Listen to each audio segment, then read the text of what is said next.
తాత తాత ఎట్టు చచ్చిపోయినాడు మచ్చా? చచ్చిపోయినాడు. సరే మచ్చా, సవాన్ని ఎత్తుకొని పూడ్చాలి. అయ్యో అయ్యో తాత తాత తాత. బతుకుండేటప్పుడు ఇక్కడ కూడి పెట్టలేదు, ఇప్పుడే దొల్దొల్లి ఆడుతున్నావా? అందరు చూస్తున్నారనే. మచ్చా, మీ తాత చేతికి బంగారం ఉంగరం ఉన్నది. మా తాతకి ఆ ఉంగరం అంటే చాలా ఇష్టం, అందుకే వదిలేసిన. నాకు ఒక డైలాగ్ కూడా రాయలేదా? సవానికి డైలాగ్ రాయమవుతుంది. సరే అడుగుంటా పద, శ్మశానానికి టైం అయింది. మచ్చా మచ్చా, చెవైంది మావా. గుంట్లో ఉండాల్సిన మీ తాత గుంట బయట ఉన్నాడు. సన్లైట్ చూద్దామని వచ్చినాడా?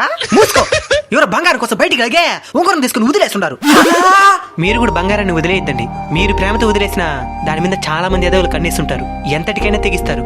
దాని బదులు బంగారాన్ని మీ 10 మందికి అన్నం పెడితే వాళ్ళ ఆత్మ కూడా శాంతిస్తుంది.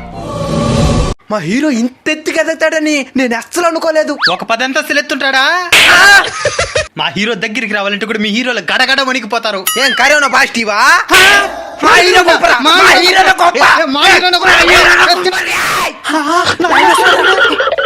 నాయనా, నీ ఫేవరెట్ హీరో ఎవరో? భగత్ సింగ్. బాలీవుడ్ హీరోనా? Real hero. ఏం సినిమా తీసినాడు ఆయన? చావుకి ఎదురెళ్ళడం. ఓటీటీలో దొరుకుతుందా? మన దేశ చరిత్రలో దొరుకుతుంది. ఓ, ఫ్రీడమ్ ఫైటరా? మా హీరో కన్నా గొప్పోడా?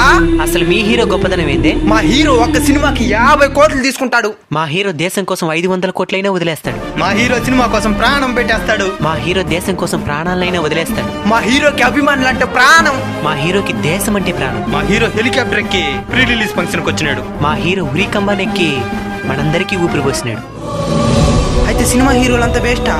సినిమా హీరోలలో కూడా సమాజం కోసం కృషి చేసే వాళ్ళు చాలా మంది ఉంటారు, వాళ్ళని అభిమానించండి. సరేనైనా.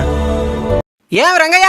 అయ్యా, నీకెన్నిసార్లు చెప్పినాడు రంగయ్య? నా ముందు చేతులు కట్టుకుని నిలబడతారా? సరే, అది నీ సంస్కారం. నేను చెప్పినంత మాత్రాన్ని వదిలేపోతావా ఏమే? మీ కొడుక? అవునయ్యా. నువ్వు దాన్ని నాశనమైనావు అనుకో, వాడిని కూడా దానికి నాశనం చేస్తున్నావు. చదివించోండి. అంత డబ్బులు మాకెక్కడదయ్యా? బుద్ధిందా రంగయ్య నీకో? నేను బతుకున్నా అనుకున్నావా, సచ్చినా అనుకున్నావా? నేరుగా మా గుమస్తా దగ్గర పోయి నేను చెప్పి ఎంత డబ్బులు కావాలి తీసుకో. అయ్యా, వడ్డీ. వడ్డీ ఏం వడ్డీ? నేల రాసి చేద్దులే కానీ. రైటా, మీరు ఎదగాలరా. మీరు ఎదిగేదే నాకు కావాలా. కొన్ని సంవత్సరాల తరువాత. అయ్యా, ఏంది నాకు బయట దేశంలో ఉద్యోగం వచ్చిందయ్యా. బయట దేశంలో ఉద్యోగం వచ్చిందా? నెలకి 2 లక్షల జీతం. 2 లక్షలా? ఈ అనవసరం చదువుకోమని చెప్పినామా? సరే, ఉంటామయ్యా. నీదేదైనా ఒక ఫోటో ఉంటే ఇచ్చేసిపో, గుర్తుకొచ్చినప్పుడు చూసుకుంటాను. ఇందయ్యా. ఇందా చదవడా? వేరే ఇంటెలిజెంట్లపై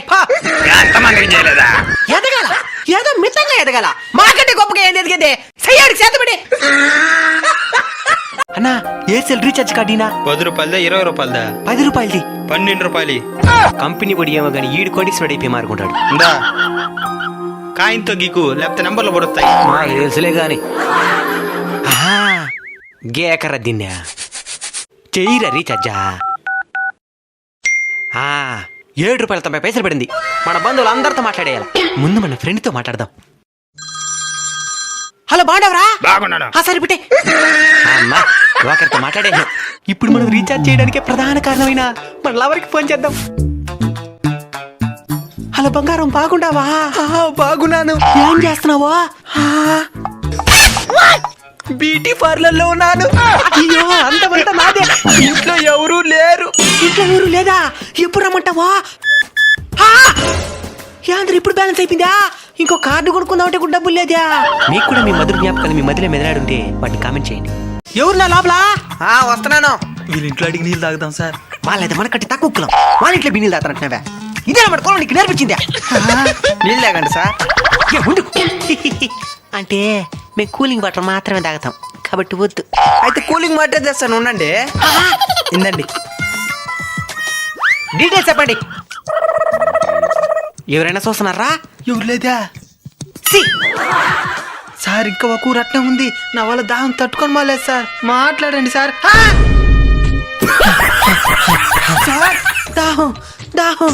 ఏం చేయమంటావో? నువ్వు ఈ లైన్లలో నీళ్ళు తాగవు కదా? తాగదానిలే, లేదంటే సత్య మార్కున్నాను. ఇక్కడ చుట్టుపక్కల ఒకే ఇల్లు గోల్లా. అయితే సావాల్సిందేనా?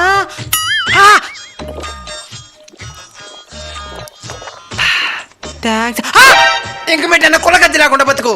చూద్దాంలే. ఈ నీళ్ళు తాగుతాను సార్. వాళ్ళ ఇంట్లో నీళ్ళంది, నువ్వు తాగేదే.